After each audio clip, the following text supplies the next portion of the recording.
കഴിഞ്ഞ ദിവസങ്ങളിലൊക്കെ ഞാൻ നിങ്ങളോട് പറഞ്ഞിരുന്നു, നമ്മുടെ മലയോര ഹൈവേയെക്കുറിച്ച് സംസാരിച്ചിരുന്നു, നമ്മുടെ ദേശീയപാതയെക്കുറിച്ച് സംസാരിച്ചിരുന്നു, നാടിൻ്റെ മാറ്റങ്ങളെക്കുറിച്ച് ഇങ്ങനെ സംസാരിച്ചിരുന്നു. അത് ഞാനും വിനിഷയുമായിരുന്നു ഉണ്ടായിരുന്നത്. അപ്പോൾ അന്ന് ഞങ്ങൾ പറഞ്ഞൊരു കാര്യമുണ്ട്, മലയോര ഹൈവേയിലേക്ക് ഞങ്ങളിതാ ഉടൻ വരുമെന്ന്. പക്ഷേ ഒരു ചെറിയ പ്രശ്നമുണ്ട്. എന്നെ കൊണ്ടുപോകാതെയാണ് വിനിഷ പോയിരിക്കുന്നത്. എന്നെ കൊണ്ടുപോയില്ല, എന്നെ പറ്റിച്ചു പോയിരിക്കുകയാണ്. എന്നാലും കുഴപ്പമില്ല, നമ്മുടെ നാടിൻ്റെ ഒരു വികസന കാഴ്ച പറയാൻ വേണ്ടിയിട്ടാണല്ലോ വിനിഷ പോയിരിക്കുന്നത് എന്ന സന്തോഷമുണ്ട്. കൂടരഞ്ഞിയിലേക്കാണ് നമ്മൾ പോകുന്നത്. കൂടരഞ്ഞിയിൽ ഇതാ അവിടെ മലയോര ഹൈവേയുടെ നല്ല കാഴ്ചകളിലേക്ക് നമ്മൾ പോവുകയാണ്. വിനിഷയുണ്ട്, ഒപ്പം തന്നെ മേഘയുണ്ട്. മറ്റു കാര്യങ്ങളൊക്കെ അവർ തന്നെ സംസാരിക്കട്ടെ. Vinisha, Megha, good morning. Good morning Manu. എന്നോട് എനിക്ക് വിനിഷയുടെ പിണക്കമുണ്ട്. കാരണം എന്നെ കൊണ്ടുപോകാതെയാണ് പോയത്, എന്നെ പറ്റിച്ചിട്ടാണ് പോയത്. പക്ഷേ എങ്കിലും തൽക്കാലത്തേക്ക് ഞാൻ ആ പിണക്കം മാറ്റി വെക്കുകയാണ്. നാടിൻ്റെ നന്മയ്ക്ക് വേണ്ടി ഒരു കാര്യം കാണിക്കുന്നതിന് വേണ്ടിയിട്ടല്ലേ. അപ്പോൾ നിങ്ങൾ അങ്ങ് ഏറ്റെടുത്തോളൂ. മലയോര ഹൈവേയുടെ ഭംഗിയൊക്കെ ഞാനൊന്ന് കാണട്ടെ, ഞങ്ങളൊന്ന് കാണട്ടെ. അതെ, ഒട്ടും പിടങ്ങണ്ട. ഒരുപാട് കാഴ്ചകളുണ്ട്, ഒരുപാട് കാര്യങ്ങൾ പറയാനുണ്ട്. കാരണം അത്രയേറെ മാറിയിരിക്കുന്ന ഈ മുഖച്ഛായ. ഇപ്പോൾ ഈ NRI ബിസിനസ് മീറ്റ് അവാർഡിൽ ജോൺ ബ്രിട്ടാ സാറ് പറഞ്ഞല്ലോ, മലയോര ഹൈവേയെക്കുറിച്ചും തീരദേശ ഹൈവേയെക്കുറിച്ചും കേരളം ഏത് രീതിയിൽ വികസിക്കുന്നു എന്നതിനെ കുറിച്ച് പറഞ്ഞിട്ടാണ് ബ്രിട്ടാ സാറ്. മനുവിന് ഇനിയും വരെ ഒരുപാട് വികസന പദ്ധതികൾ സർക്കാർ നടപ്പിലാക്കുന്നുണ്ട്. ഓരോ ജില്ലകളിലായി വരുന്നുണ്ട്. അപ്പൊ മനു പിണങ്ങണ്ടല്ലേ വിനിഷ? അതെ. ഓക്കെ, ഏതായാലും മലയോര ഹൈവേയിലൂടെയാണ് നമ്മൾ നടന്നുകൊണ്ടിരിക്കുന്നത്. ഞാനും വിനിഷയും. വലിയൊരു വിനിഷ മുഖച്ഛായ തന്നെ മാറിയിരിക്കുന്നു അല്ലേ?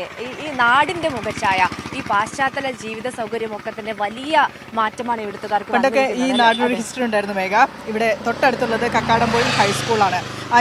ഹൈസ്കൂളിലേക്ക് ആകെ ഒരു ബസ്സേ ഉള്ളൂ, KSRTC ബസ്. ഈ റോഡ് മൊത്തം താണ്ടി എപ്പോഴാണോ ആ ബസ് എത്തുന്നത് അപ്പോഴാണ് ആ സ്കൂൾ തുറക്കുന്നത്. കൃത്യം 10 മണിക്ക് ആ സ്കൂൾ തുറക്കാറില്ല ഒരു ദിവസം. അങ്ങനെ ഒരു ഹിസ്റ്ററി ഉണ്ടായിരുന്നു. അതൊക്കെ മാറുന്നു. എന്തൊരു മനോഹരമാണ് അല്ലേ റോഡ്, അത് എടുത്തു പറയേണ്ടി വരുന്നു അല്ലേ? എന്തൊരു ഭംഗിയാണ് ഈ മലയോര പ്രദേശം എന്ന് പറയുന്നത്. തികച്ചും സൗന്ദര്യം നിറഞ്ഞൊരു പ്രദേശമാണ്, ടൂറിസ്റ്റുകളെ ഏറെ ആകർഷിക്കുന്ന ഒരു പ്രദേശമാണ്. അവിടെ റോഡ് കൂടി മനോഹരമാകുമ്പോൾ അത് എന്ത് മികച്ചതാകുന്നു അല്ലേ നിഷ? ആ നാടിന് പല രീതിയിലുള്ള മാറ്റങ്ങൾ കൊണ്ടുവരുന്നുണ്ട്. അത് ഏത് രീതിയിലാണ് ഈ നാട്ടിൽ പ്രതിഫലിക്കുന്നത് എന്ന് പറഞ്ഞു തരാൻ നമുക്ക് ഈ നാടിനെ മുന്നോട്ട് നയിക്കുന്ന ഒരാൾ കൂടെ നമ്മുടെ കൂടെ ചേരുന്നുണ്ട്. ഗുഡ് മോർണിംഗ് കേരളത്തിൽ സ്ഥലം MLA കൂടിയായ ലിൻഡോ ജോസഫ് നമ്മോടൊപ്പം ചേരുന്നുണ്ട്. Lindo, good morning. Good morning. Good morning. അപ്പം മലയോര ഹൈവേ മുഖ്യമന്ത്രി ഉദ്ഘാടനം ചെയ്തു. 15-ാം തീയതി മുഖ്യമന്ത്രി ഉദ്ഘാടനം ചെയ്തു. ഈ ഉദ്ഘാടനത്തിന് ശേഷം എന്തൊക്കെ മാറ്റങ്ങളാണ് ഇവിടെ ഫീൽ ചെയ്യുന്നത്?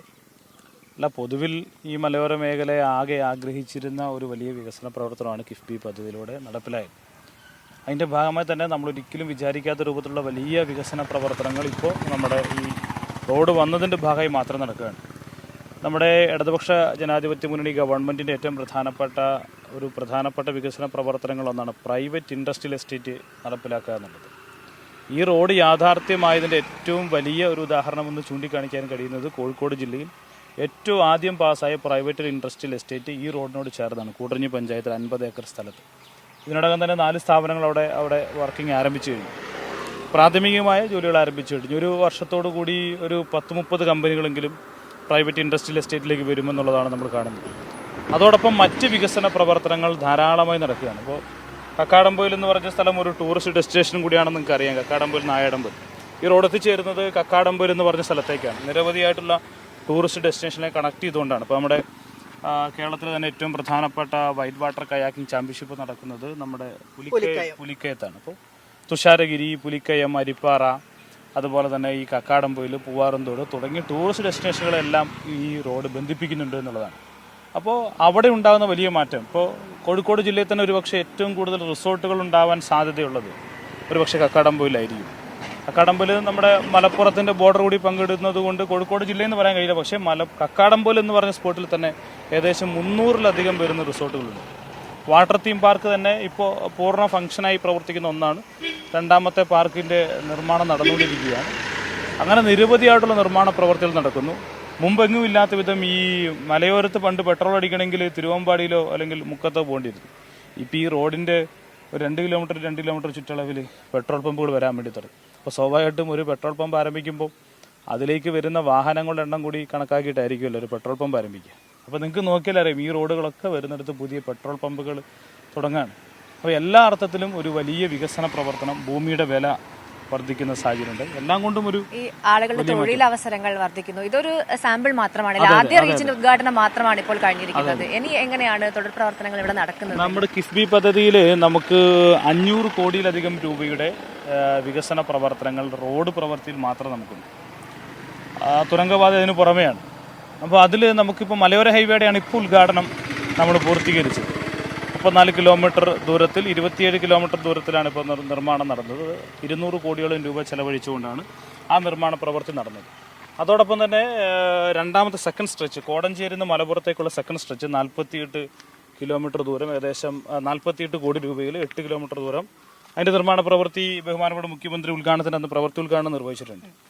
അപ്പോൾ അതുകൂടി വരുന്നതോടുകൂടി നമ്മൾ ദേശീയപാതയിൽ നിന്നാണ് തുടങ്ങുന്നത്. മലപ്പുറം എന്ന് പറഞ്ഞാൽ നമ്മുടെ ദേശീയപാതയാണ്. നമ്മുടെ അടിവാരത്ത് നിന്ന് കോഴിക്കോടേക്കുള്ള റോഡിൻ്റെ ദേശീയപാതയിൽ നിന്നാണ് ആരംഭിക്കുക. അപ്പോൾ ദേശീയപാതയിൽ നിന്ന് നേരിട്ടുള്ള ഒരു സംസ്ഥാന പാതയായി മലപ്പുറം ജില്ലയിലേക്കുള്ള ഒരു ഷോർട്ട് കട്ടായി വരികയാണ്. ഞങ്ങളെ അത്ഭുതപ്പെടുന്നൊരു കാര്യം, ഈ അയ്യപ്പ സീസൺ ആകുമ്പോൾ, മണ്ഡലകാലമാകുമ്പോൾ ഏറ്റവും കൂടുതൽ വാഹനങ്ങൾ പോകുന്ന ഇപ്പോൾ ഇതിലെയാണ്. തിരക്കുള്ള റോഡുകളൊന്നും അവർക്ക് ആശ്രയിക്കേണ്ട കാര്യമില്ല. വയനാട് ചോരത്തിൽ നിന്ന് അവിടുന്ന് ചിപ്പിലിത്തോട് എന്ന് പറഞ്ഞ പ്രദേശത്ത് നിന്ന് ഇറങ്ങിയാൽ നേരെ മലയോര ഹൈവേയിലേക്ക് വരാം. മലയോര ഹൈവേയിൽ വന്നാൽ നേരെ നിലമ്പൂരിലേക്ക് എത്താൻ, അല്ലെങ്കിൽ മലപ്പുറം ജില്ലയിലേക്ക് അരീക്കോടേക്ക് എത്താൻ എളുപ്പമാണ്. കൂടുതൽ ആളുകൾ കോഴിക്കോട് ടൗണ് ചുറ്റിക്കറങ്ങി അവിടുത്തെ ട്രാഫിക് ബ്ലോക്കിലൊന്നും പെടുകയേ വേണ്ട, ഒന്നും വേണ്ട. താമരശ്ശേരിയോ അല്ലെങ്കിൽ ഓമശ്ശേരിയോ ടൗണുകളിലേക്കൊന്നും പോവുകയേ വേണ്ട. വളരെ നയനമനോഹരമായ കാഴ്ചകളൊക്കെ കണ്ട് അവർക്ക് യാത്ര ചെയ്യാൻ വേണ്ടി കഴിയുന്ന ഒരു സാഹചര്യം ഇപ്പോൾ നമ്മളെ സംബന്ധിച്ചിടത്തോളം. കാനനപാതയിലൂടെയുള്ള യാത്രയാണല്ലോ. അക്ഷരാർത്ഥത്തിൽ ഈ കാനനപാതയിലൂടെ തന്നെ വരികയാണ്. പക്ഷെ കാനനപാത എന്നിപ്പോ പറയാൻ വേണ്ടി കഴിയില്ല. ഇപ്പൊ നിങ്ങൾ കണ്ടില്ലേ ഈ റോഡ് വന്നതിന്റെ ഒരു മാറ്റം എന്താ വെച്ചാൽ, പൊതുവിൽ ആളുകൾ എന്താണ് ഈ ഡെവലപ്മെന്റിനെ സ്വീകരിച്ചുകൊണ്ട് അവർ തന്നെ ഒരു നവീകരണ പ്രക്രിയ, പഴയതിൽ നിന്ന് മാറി വീടൊക്കെ ഒന്ന് മോഡിഫൈ ചെയ്ത് ഗേറ്റും കാര്യങ്ങളൊക്കെ വെച്ച് ഒരു എന്താ ഒരു കളർ കോഡും ഒരു നമ്മളെന്താ ഒരു വിദേശ രാജ്യങ്ങളൊക്കെ കാണുന്നത് പോലെ വീടുകളുടെയൊക്കെ ഒരു അന്തരീക്ഷമൊക്കെ ആകെ മാറ്റി ഒരു ഈ റോഡിനോട് ചേരുന്ന രൂപത്തിലേക്ക് അവർ തന്നെ ഒരു നവീകരണം നടത്തുന്ന രൂപത്തിലേക്ക് വന്നിട്ടുണ്ട്. അപ്പോൾ ഇപ്പൊ ഞങ്ങളുടെ ഒരു മലയോര എന്ന് പറയാൻ കഴിയാത്ത രൂപത്തിലേക്ക് മാറി. പണ്ട് കാലത്തൊക്കെ അയ്യോ ദുബായ് നോക്കൂ, അവിടെ എന്ത് മനോഹരമായ റോഡാണ്. അപ്പോൾ നമ്മുടെ സംസ്ഥാനം കൂടി ആ രീതിക്ക് വരികയാണ് അല്ലേ? അതാണ് സർക്കാരിന്റെ ഒരു നിശ്ചയദാർഢ്യം എന്ന് പറയുന്നത്. നമ്മുടെ ഗവൺമെന്റിന്റെ ഏറ്റവും വലിയ പ്രത്യേകത എന്താ വെച്ചാൽ, സാധാരണഗതിയിൽ ഡെവലപ്മെന്റ് നടക്കല് പ്രധാനപ്പെട്ട സംസ്ഥാന പാത ദേശീയപാത ഏരിയയാണ്. നമ്മുടെ ഗവൺമെന്റ് കൊണ്ടുവന്നൊരു കാഴ്ചപ്പാട് എന്താണെന്ന് ചോദിച്ചാൽ, എല്ലാ മേഖലയും ഇപ്പോൾ തീരദേശ മേഖലയുടെ തീരദേശ ഹൈവേ വരുന്നു, മലയോര മേഖലയുടെ മലയോര ഹൈവേ വരുന്നു, പ്രധാനപ്പെട്ട റോഡുകൾക്കെല്ലാം കോടിക്കണക്കിന് രൂപ കൊടുക്കും. അതാണ് ഞാൻ പറയുന്നത്, തിരുവമ്പാടി പോലെ ഉള്ളൊരു മണ്ഡലത്തിൽ 502 കോടി രൂപയുടെ റോഡ് പ്രവൃത്തി മാത്രം. അത് നിർമ്മാണം ഇനി ഇപ്പോൾ 95% പൂർത്തീകരിച്ച റോഡാണ് മണാശ്ശേരി നിന്ന് ചുള്ളിക്കാപ്പറമ്പിലേക്കുള്ള 95% പൂർത്തീകരിച്ചു, 36 കോടി രൂപയാണ്. അതുപോലെ തന്നെ ഒരു 80% പണി പൂർത്തീകരിച്ച അഗസ്ത്യമൊഴി കൈതപ്പൽ റോഡ്, അതിന് 90 കോടി രൂപയാണ്. നമ്മുടെ തുരങ്കപാതയിലേക്കുള്ള റോഡ് ഈ 17 കിലോമീറ്റർ ദൂരത്തിന് 108 കോടിയാണ് കൊടുത്തിരിക്കുന്നത്. അതൊരു 30-40% പണി ആയി. ഇപ്പം നമ്മൾ പറഞ്ഞത് 48 കോടിയാണ്. അപ്പം നമ്മുടെ ഈ മലയോര ഹൈവേയിൽ നിന്നൊരു അലൈൻമെൻറ്റിൻ്റെ ഇഷ്യൂ ഉള്ളത് കൊണ്ട് ഒരു ചെറിയ സ്ട്രെച്ച് നമ്മൾ ഒഴിവാക്കേണ്ടി വന്നിരും. അത് കിഫ്ബിയുടെ ശ്രദ്ധയിൽപ്പെടുത്തി ഗവൺമെൻറ് കൂടി ഇടപെട്ടപ്പോൾ അതിന് 26.5 കോടി രൂപ വേറെ അഡീഷണൽ ആവും. ഇതെല്ലാം അതിന് പുറമെയാണ്. അപ്പോൾ എല്ലാ റോഡുകളും എല്ലാ പ്രദേശങ്ങളും വികസിക്കുക എന്നുള്ള ഒരു വലിയ കാഴ്ചപ്പാട് ഗവൺമെൻറ് ഭാഗം. അതുകൊണ്ടാണ് ഞാൻ നേരത്തെ പറഞ്ഞതുപോലെ ഈ വലിയ ഇൻവെസ്റ്റ്മെൻറ്റ് നടക്കുന്നത് നഗരങ്ങളിലാണെങ്കിൽ ഇപ്പം ഇങ്ങോട്ട് വന്നത്. അതാ ഞാൻ പറഞ്ഞു, കോഴിക്കോട് ജില്ലയിലെ ആദ്യത്തെ പ്രൈവറ്റ് ഇൻഡസ്ട്രിയൽ എസ്റ്റേറ്റ് ഞങ്ങളുടെ കൂടരഞ്ഞി പഞ്ചായത്തിലാണ്. ഒരു പക്ഷേ കോഴിക്കോടിൻ്റെ ഇങ്ങേ അറ്റത്ത് കിടക്കുന്ന മലപ്പുറം ജില്ലയോടും വയനാട് ജില്ലയോടും അതിർത്തി പങ്കിടുന്ന ഒരു പ്രദേശമാണ് കൂടരഞ്ഞി. ആ കൂടരഞ്ഞിയിൽ കോഴിക്കോട് ജില്ലയുടെ ആദ്യത്തെ പ്രൈവറ്റ് ഇൻഡസ്ട്രിയൽ എസ്റ്റേറ്റ് വരുന്നതെന്ന് പറഞ്ഞാൽ ആ ഇൻവെസ്റ്റ് ചെയ്യുന്ന ആളുകൾ ഇവിടുത്തെ ഒരു സാധ്യത, അവിടുത്തെ ഒരു പൊട്ടൻഷ്യൽ അവർ കണ്ടിട്ടുണ്ടാവുമല്ലോ. അപ്പോൾ എല്ലാ മേഖലയും വികസിക്കുന്നു എന്നുള്ളതാണ്. അതിന് ഇടതുപക്ഷ ജനാധിപത്യ മുന്നണിയുടെ ഗവൺമെൻറ്റും പിണറായി വിജയൻ ഗവൺമെൻറ് സ്വീകരിച്ചുകൊണ്ടിരിക്കുന്ന സമീപനത്തെ നാട്ടിലെ മുഴുവൻ ജനങ്ങൾ അംഗീകരിക്കുന്നുണ്ട്, ചേർത്ത് പിടിക്കുന്നുണ്ട്. എത്ര പറഞ്ഞാലും തീരില്ല.